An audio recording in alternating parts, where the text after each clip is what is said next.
Assalamualaikum warahmatullahi wabarakatuh. Salam kenal semuanya. Perkenalkan, nama saya Widya Astuti. Saat ini saya mengajar di SMK Lemuria Kudus, mengampu mata pelajaran IPAS. Saya sedang mengikuti PPG dalam jabatan kategori 2 tahun 2022 di Universitas Negeri Semarang. Pada hari ini, hari Selasa 13 Desember 2022, saya sedang membuat video pembelajaran, video ujian kinerja dengan materi sifat koloid kelas 10. Selamat menyaksikan. Wassalamualaikum warahmatullahi wabarakatuh. Assalamualaikum warahmatullahi wabarakatuh. Waalaikumsalam warahmatullahi wabarakatuh. Selamat pagi anak-anak. Pagi. Bagaimana kabarnya hari ini? Baik. Ya, hari ini kita bertemu lagi pada hari Selasa 13 Desember 2022. Nah, untuk memulai pembelajaran IPAS hari ini, lebih baiknya kita berdoa terlebih dahulu. Silakan ketuanya memimpin berdoa. Siap teman, doa mulai.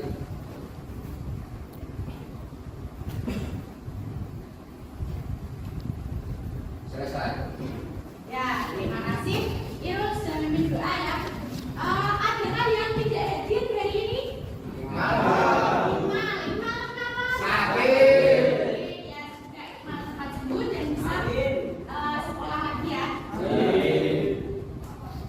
Silakan sebelum kita mulai belajar hari ini, HP-nya dimasukkan terlebih dahulu, terus bukunya IPAS dikeluarkan, ya.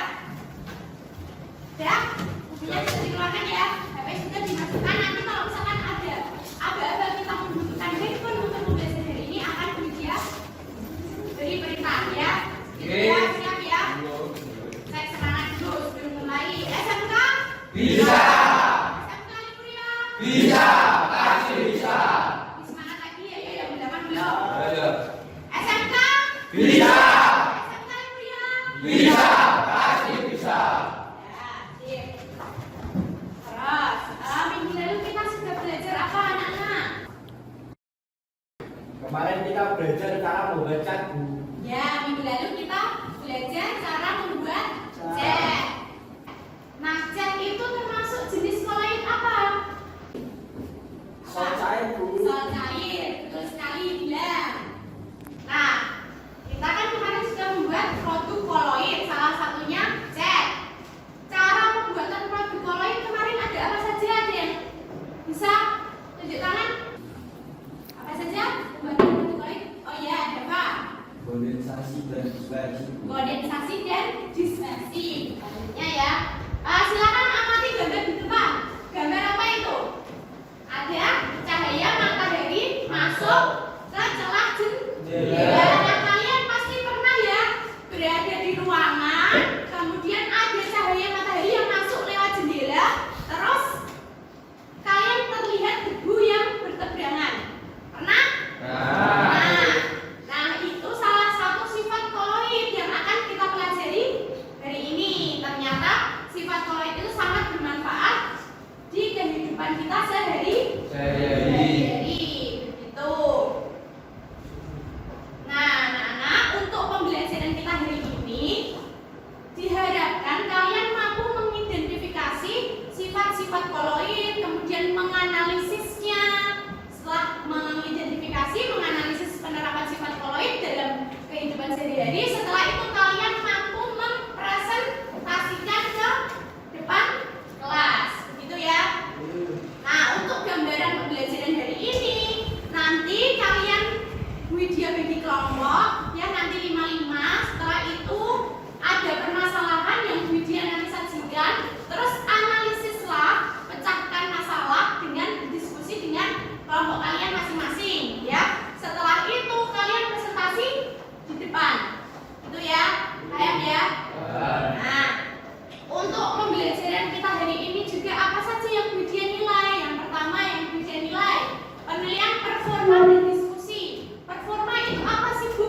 pepaya agar tidak pahit dan warnanya tetap hijau cantik.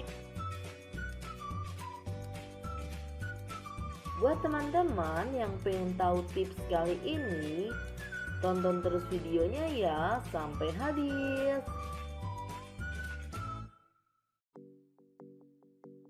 Pertama, rebus air hingga mendidih. Lalu masukkan tanah liat yang sudah dikeringkan. Tambahkan sedikit garam.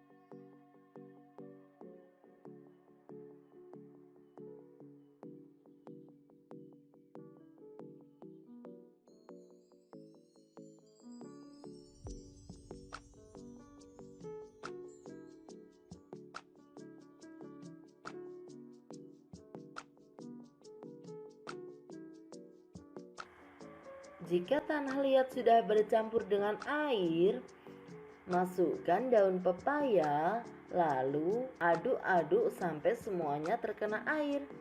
Nah itu daun pepaya direbus ya dengan menggunakan tanah lempung.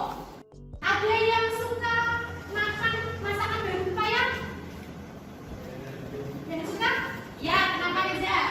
Dan pepaya kok rasanya bisa baik. Nah, daun pepaya kok bisa pahit rasanya. Terus tadi dikasih lempung ya, tadi ya bisa bilang pahitnya. Nah, nanti Mas Reza tadi kan bertanya, kenapa daun pepaya bisa pahit? Nanti coba dicari kenapa. Nah, zat apa yang terkandung di daun pepaya kok bisa rasanya pahit? Gitu ya. Ada yang mau menanggapi lagi dari video tadi? Ibu saya kalau masak pepaya kasih garam saja rasanya kok masih pahit. Dimasak pakai garam saja ibunya Mas Dewa, terus rasanya masih pahit. Nah, ini dapat tips ya Mas Dewa ya. Daun pepaya direbus dengan tanah lempung, pahitnya bisa hilang. Nah, nanti coba didiskusikan. Kalau dihubungkan dengan prinsip koloid, itu apa hubungannya? Daun pepaya dimasak dengan tanah lempung. Prinsip koloid apa yang digunakan, terus cara kerjanya bagaimana? Nah, kenapa kok bisa yang dipakai itu tanah liat? Tanah liat itu mengandung apa? Gitu ya, nanti diskusikan. Ya, perhatikan masalah kedua. Ada banjir di Kudus, sumur warga berbau dan keruh. Nah, ada yang tahu cara menjernihkan air? Cara menjernihkan air? Yang kalian tahu apa saja? Saring, difilter, terus apa lagi? Dan nih, coba simak video berikut. Tips cara menjernihkan air. Coba diperhatikan.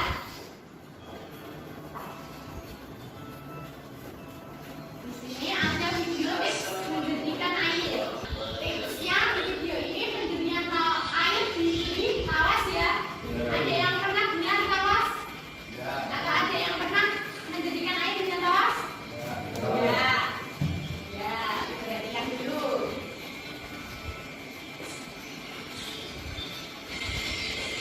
Selanjutnya kita tambahkan tawas. Untuk air dengan kapasitas 700 liter, kita tambahkan tawas sebanyak 4 sendok makan. Airnya jadi jernih. Dari video tadi kalian bertanya-tanya nggak? Bisa airnya jernih? Saya Bu. Gimana? Terus Tanggapannya? Bu tahu. Terus Bu tawasnya kemana Bu kok bisa jernih airnya? Bubuk tawasnya kemana? Dia kasih bubuk. Terus airnya jadi jernih. Nah, bubuk tawasnya itu kemana? Mana ya, Mas Dini ya? Nah, nanti coba didiskusikan. Kok bisa tawasnya hilang? Untuk yang masalah kedua ini ya, anak ya, Widya sudah sediakan alat dan bahan. Nanti coba kalian jernihkan air keruh dengan tawas. Nah, sebagai pembandingnya nanti ada air sirup juga yang kalian jernihkan. Bisa nggak sih air sirup itu jernih seperti air keruh? Itu ya. Ada pertanyaan? Ada masalah juga tadi daun pepaya kenapa pahitnya bisa hilang? Yang kedua air keruh bisa jernih. Nanti atau sekarang bisa ya langsung beri kelompok. Sudah bagi kelompoknya ada kelompok 1, 2, 3, 4.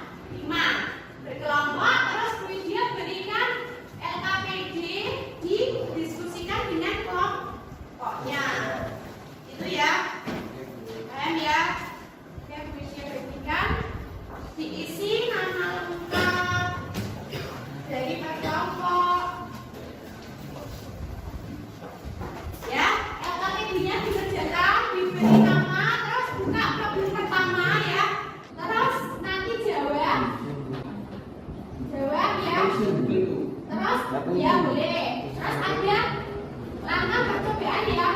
Kalian cari dulu bagaimana cara kerjanya, terus apa alat bahannya sudah ada di situ. Kalau sudah siap, nanti ambil alat dan bahannya ke depan, gitu ya. Terus ada pertanyaan nggak? Ayo, pertanyaan ya. Ya, tidak. Tanya Bu, itu maksudnya gimana? Yang mana? Masalah terbaik. Yang daun pepaya. Gimana? Yang ini, nah dijelaskan ya. Dijelaskan ya, dijelaskan. Nah ini kan di LKP di sininya ada daun pepaya. Pertanyaannya gimana? Dan apa yang menyebabkan pepayanya pahit? Nah daun pepaya ini kenapa kok rasanya pahit? Pasti itu ada suatu zat yang menyebabkan rasa pahit di pepaya. Itu ya. Nah ini nanti cari. Kemudian yang kedua, di dalam video tadi kan menghilangkan rasa pahit di pepaya dengan diberikan tanah liat. Nah tanah liatnya ini kok bisa menghilangkan rasa pahit itu mengandung apa sih? Tuh ya nanti didiskusikan. Terus, nah ini dari direbus kemudian menjadi masakan yang enak. Kalau dihubungkan dengan prinsip koloid, nah prinsip koloid apa yang digunakan? Tuh ya, cara kerjanya apa? Ditulis di sini. Itu ya. Pertanyaan? Ada ya, silakan lanjut diskusi. Dan Ludi.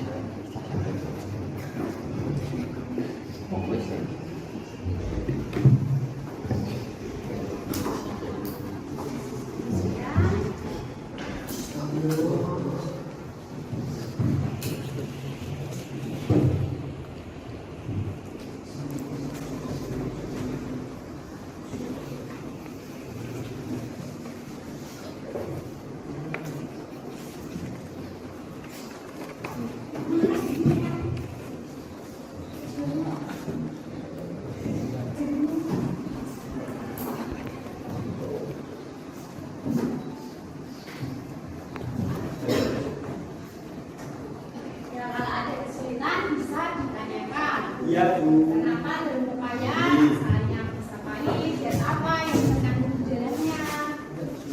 Tuh ya.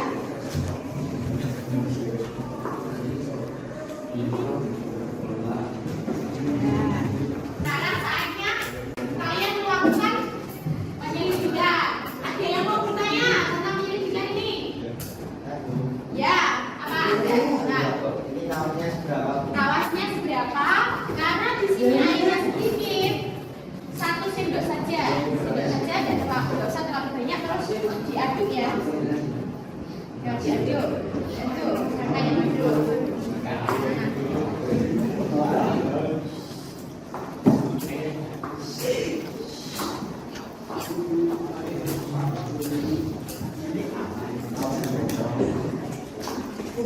Ya silakan dilakukan percobaan dengan memperhatikan LKPD langkah-langkahnya.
warahmatullahi wabarakatuh. Waalaikumsalam warahmatullahi wabarakatuh. Kami kelompok 4 mau mempresentasikan hasil dari diskusi kami. Nama saya Sandra Java, ini Ardi, Rama, Ulil, dan Vicky.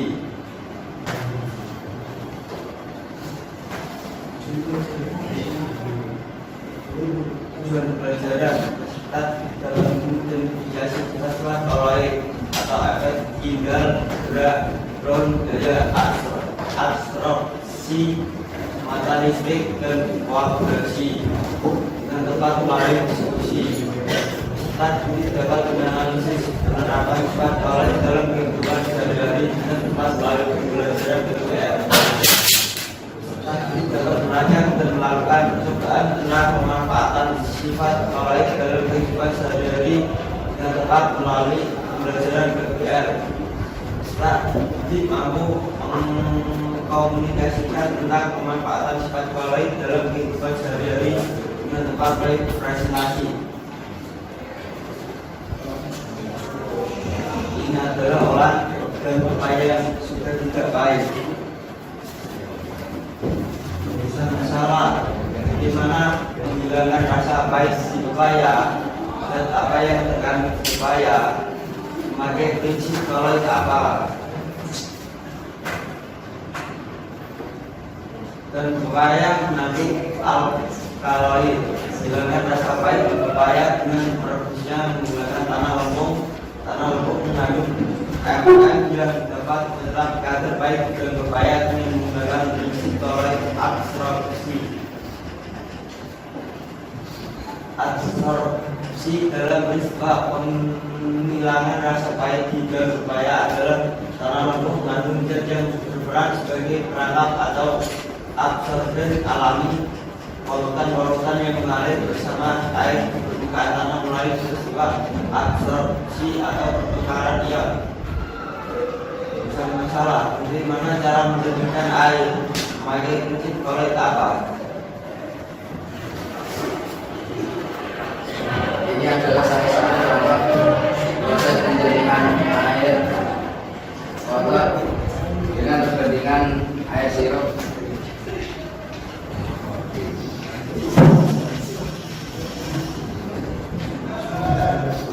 Paus mengandung sejumlah ion AL13 dalam air kotor. AL13 akan terhidrolisis membentuk partikel koloid AlO3 yang bermuatan positif. AlO3 akan menetralkan muatan negatif dari partikel pemotor sehingga terjadi koagulasi dan mengendap bersama sel pemotor atau lumpur. Koagulasi adalah penggumpalan partikel koloid. Penerapan sifat koloid. Efek tinggal. Contoh sorot lampu mobil atau senter atau proyektor di udara yang berkabut. Sinar matahari melalui celah-celah daunan pada waktu pagi yang berkabut. Terjadinya pelangi. Absorpsi. Contoh penyembuhan sakit perut dengan norit, penjernihan air dengan tawas, penyelundupan seradu untuk proses pewarnaan, pemutihan gula tebu. Elektroforesis. Contoh identifikasi DNA, cara kerja alat krovel atau penyaringan buku pabrik. Koagulasi, contoh pengolahan karet dari lateks, pengendapan lumpur dengan tawas, pembentukan delta di muara. Koloid pelindung, contoh penambahan kasein pada susu, penambahan lecitin pada margarin, penambahan gelatin pada es krim. Dialisis, proses cuci darah, pemisahan ion-ion sianida dari terpindah beta. Sekian presentasi dari dulu kami. Apakah ada pertanyaan? Kemarin saya baca kalau penjernihan air ada sifat absorpsi dan koagulasi. Itu bagaimana ya? Saya diskusi dulu ya. Ya, diskusi dulu. Ya, silakan dijawab. Menurut kelompok kami, absorpsi itu menyerap ion-ion negatif dari zat mengotor. Setelah itu terjadilah pengumpulan atau koagulasi di dasar gelas. Ya, silakan ditutup. Sekian presentasi dari kelompok kami. Assalamualaikum warahmatullahi wabarakatuh.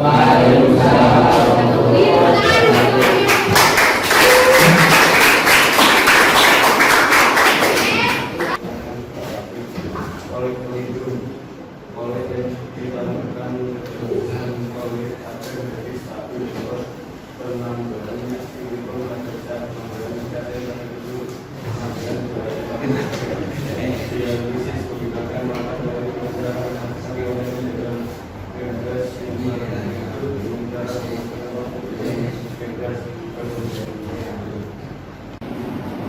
Ada pertanyaan dari kelompok lain? Ya.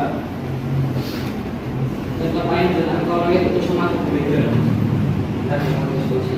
Ya, terkait dan kalau itu sama atau berbeda ya pertanyaannya, silakan.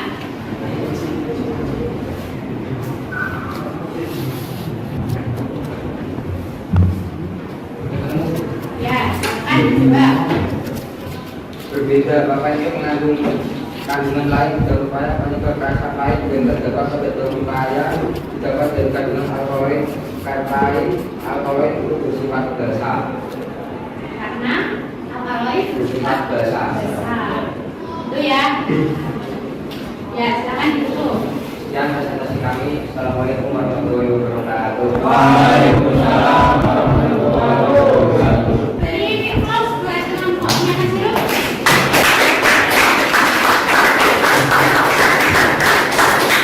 Kenapa kok bisa ada rasa pahitnya di daun pepaya? Mengandung zat apa tadi?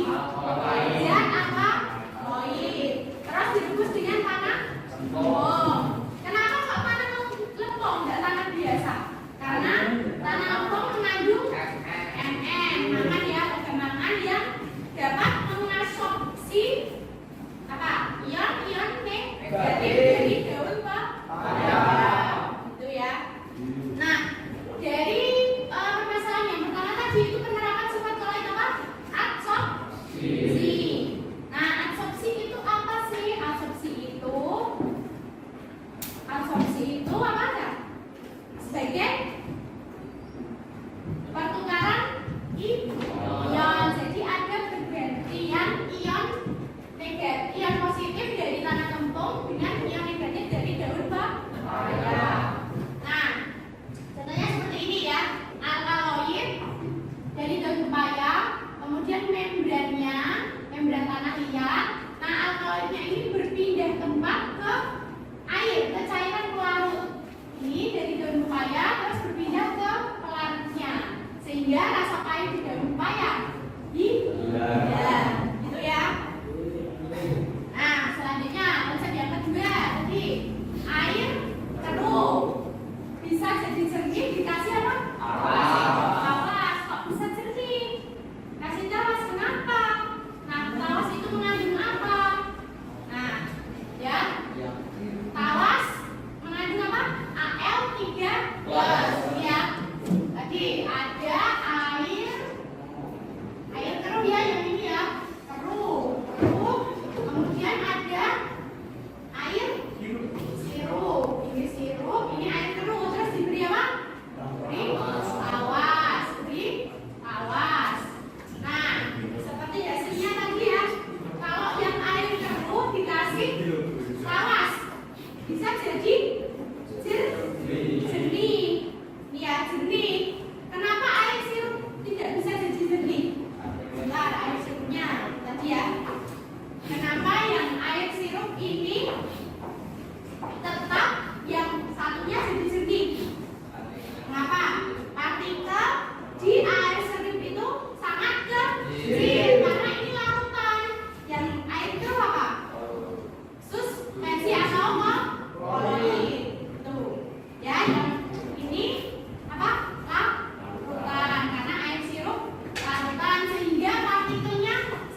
Ini ya, air kotor. Air kotor kemudian ditambahkan tawas seperti pada gambar ya.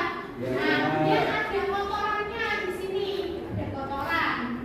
Nah, tawasnya ini mengandung Al aluminium 13. Nah, terus Al13 ini dia terhidrolisis karena dia dimasukkan ke dalam air. Terhidrolisis jadi bagaimana reaksinya?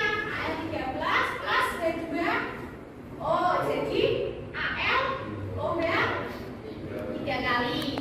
Nah, AlOH 3 kali ini atau aluminium hidroksida ini bermuatan positif, kemudian menggumpalkan apa? Kotoran nih, partikel-partikel kotoran yang bermuatan negatif kemudian diserap oleh Al13 sehingga dia jadi menggumpal. Jadi menggumpal kotorannya terperangkap ke tawas.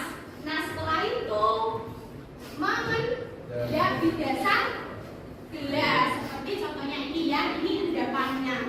Kotoran-kotorannya sudah tergumpalkan oleh tawas dan mengendap di dasar gelas. Sifat koloid apa saja? Yang sudah kalian pelajari apa saja? Yang pertama, efek tinggal. Nah, efek tinggal tadi contohnya apa saja? Apa saja? Mobil, cahaya mobil di kabut. Nah, contohnya seperti ini. Ya, ada gelas. Nah, kalau koloid itu efek penghamburan cahayanya itu terlihat. Ini terlihat lintasannya. Contohnya, ya. Nah, ada lintasannya. Nah, lintasannya partikel koloid ini sudah ada jalannya, sudah ada lintasannya. Nah, selanjutnya yuk kita simpulkan bersama ya. Simpulkan bersama. Tadi daun pepaya bisa hilang rasa pahitnya menjadi makanan yang enak karena penerapan sifat adsorpsi. Nah, penerapan sifat koloid itu ternyata sangat bermanfaat bagi kehidupan kita sehari-hari. Terus ada lagi tadi contohnya apa? Pendinginan air menggunakan tawas karena adanya sifat koagulasi. Tuh, nah ada yang bisa menyimpulkan hari ini kita belajar sifat-sifat koloid apa saja? Ya, tunjuk tangan. Aku Ya, apa? Mas bilang apa saja? efek tinggal, Efek tinggal, koagulasi, koagulasi, absorpsi, dialisis, dialisis. Terus ada apa lagi? Tadi